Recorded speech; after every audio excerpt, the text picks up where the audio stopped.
Hello, everyone, and welcome to the very first episode of Azure Network Security in the Field. I'm Andrew Mathu, your host for this series.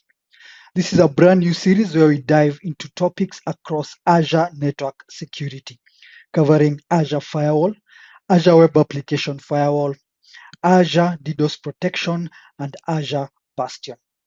If you're looking to sharpen your skills, you can also check out our Ninja training at aka.ms/easynetsecninja. And for the latest updates and deep dives, visit our blog space at aka.ms/easynetsecblogs. In today's episode, we are talking about managed identity support for graphical session recording in Azure Bastion. And joining me to discuss this topic is Aaron. Aaron, welcome to the show. Please introduce yourself and tell us a bit about what you do. Yeah, thanks for having me, Andrew.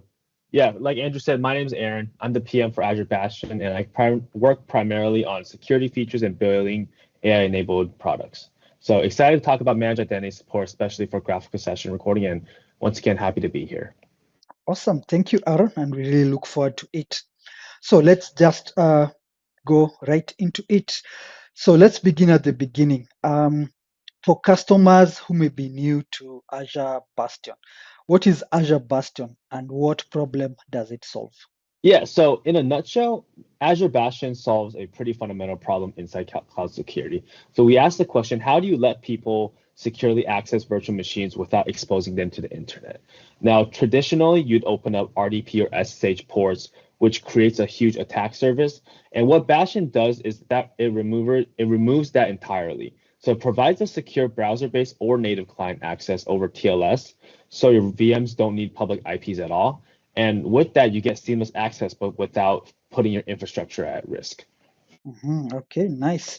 So, what security challenges do customers usually face before adopting Bastion? Yeah, that's a good question. So traditionally, customers are opening RDP and SSH ports to the internet with public IPs.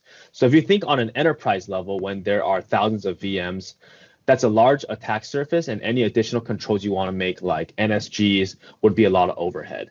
So with Bastion in front of these VMs, we effectively harden that attack surface to just the Bastion's IP, and with Mhm. no IPs on the VMs and no ports open to the internet. Okay, that's awesome. Yeah, that's pretty much very good use overview of Azure Bastion. Then moving on to the main topic or related to the main topic. So what is managed identities? So what exactly does managed identity support for Azure Bastion enable? Sure. Yeah. So managed identity is an identity inside Azure that Azure will automatically create and manage for a service. So it can authenticate to other Azure services without storing or managing credentials like a password or key. And the way I like to think about it is that as if you're giving an Azure resource like Bastion its own company badge rather than carrying out around a password. And specifically for the Bastion session recording use case, the managed identity is used to authenticate Bastion to write to his customer designated storage account. Mhm. Okay, that's understood and a great add-on. So before managed identity support for session recording, how are customers authenticating Bastion to write VM sessions to storage containers? That's a good question. So before we introduced managed identity support, customers were using shared access signature tokens or SAS tokens. Mhm. And this comes with a lot of manual management like expiry dates, copy and pasting the SAS URLs to the correct Bastion blades. Okay, that's interesting to know. Yeah, so this is definitely a great addition as opposed to using those SAS URLs.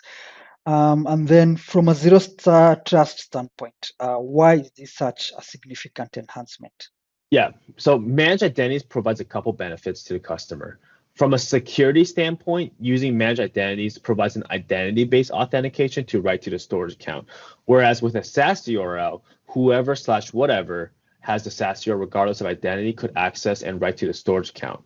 Mhm. And managed identity also takes care of the manual management of the authentication tokens. So unlike SaaS URLs, where if you think of it again at scale, would be very tedious to manage expiry dates and validity of SaaS URLs, managed identity is a one-time configuration, and you won't need to touch it again unless you are writing to a different storage account. Okay, that's great to know. That's awesome. So moving on, how does this work under the hood? Can you give us a quick demo? Sure. Awesome. So there are three resources that are usually taken into account for a session recording. There is the VM, obviously, that you are connecting to your target VM, and then you have the Bastion, which is you're connecting through the Bastion, and then you have a storage account. So we let customers designate a storage container in their infrastructure that they can point to. So a couple of things here. If I go into the Bastion, inside this Bastion, you can see that inside here, if you look at my configuration, I have Bastion Premium. It's on premium tier, and then I have session recording checked, and then under here, this is the new part. So under session recording configuration, you can see the authentication method. Whereas before, it only used to be SaaS URLs. Here, with system assigned managed identity, you can click on system or user assigned and then select the blob container URI that you want. So that's the first part. Now, a little bit about the storage account part. Let me just go into a random storage account here and go into containers here. So let's just say I have a session recording -test container. In the past, you would have to click on these three dots and then generate a SaaS token. And you can see here, there are like you have to get the right permissions before you set it up.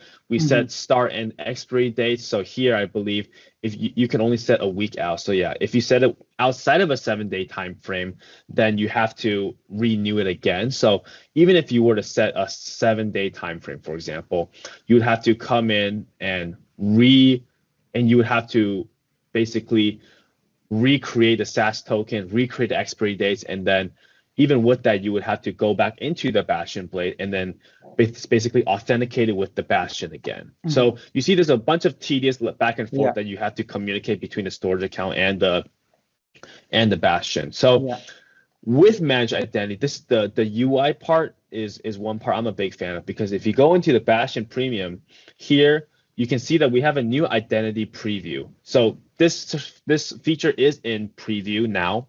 And if you click on this, and you set, so it basically, the status is default to off. Mine is already enabled here just for demo purposes. Once it is on, you can click on Azure role assignments. And again, just to know, I am using system assigned managed identities. So I click on Azure role assignments, and this is the place where you funnel down on what you want to, which type of resource and what role you want to give. So here you can see I already have this role set up to a specific resource name assigned to Bastion Premium and this specific role. So if I were to set up for the first time, I'd click on Add Role Assignment, select Scope. For Bastion Session Recording, it's for a storage account. So under these, I can look for a specific resource, and then a role. For me, it'll be Data Blob Contributor, because you have to write, and then you click Save. So once it is saved correctly, it'll pop up here. Then you know you have it correctly assigned. Then you go to the configuration, and then you would basically say, hey, which storage container am I going to point to? So I would click on select a container here, do a similar process. So I went to CT Bastion storage, and then I click on a blob container, which is session recording here. So that's the session recording container I've set up. So once you click apply, let it do its thing. When I come to the session recordings blade, you can see that it's the correct storage account is here, and the correct container is here for session recording that I had previously set up in the configuration blade. And then, yeah, there's no add or update SaaS URL that you would probably see if you were using the SaaS URL configuration. And then let's just go to a VM. If I go into here, I go click connect. You can see I'm using the Bastion Premium here, and I also have Enter ID configured. So Bastion has been one-click connect here. You connect to your VM. You can see, let's say PWD, list a bunch of sessions, list everything that's in the VM, and then give it enough time and just exit. So if I close it, let's just say that was a session. You go into Bastion Premium, and then you go to session recordings, and you can see this is just what popped up here. So you can see that this is my most recent recording. Oh, sorry, not there. This is my most recent recording. Sorry, here you can see Monday, April 27th. And then, yeah, that's just a little bit about managed identity on the UI side. As you can see here, I guess on the portal side, you can see, there's one-time configuration, very easy to set up, and the session recording just works seamlessly.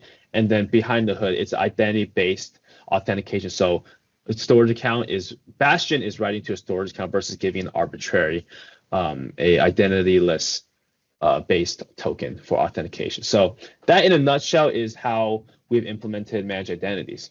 Okay, awesome. And that was a great overview, great demonstration, and definitely a great value add-on and improvement as opposed to what we used to use before, like with the SaaS URL. So thank you very much. That was a great demo, Aaron. Yeah, thank you for walking us through the managed identity support for Azure Bastion, and also for joining us on this very first episode. We really appreciate it. And to everyone watching, if you found this helpful, make sure to like, subscribe, and share this episode with your colleagues.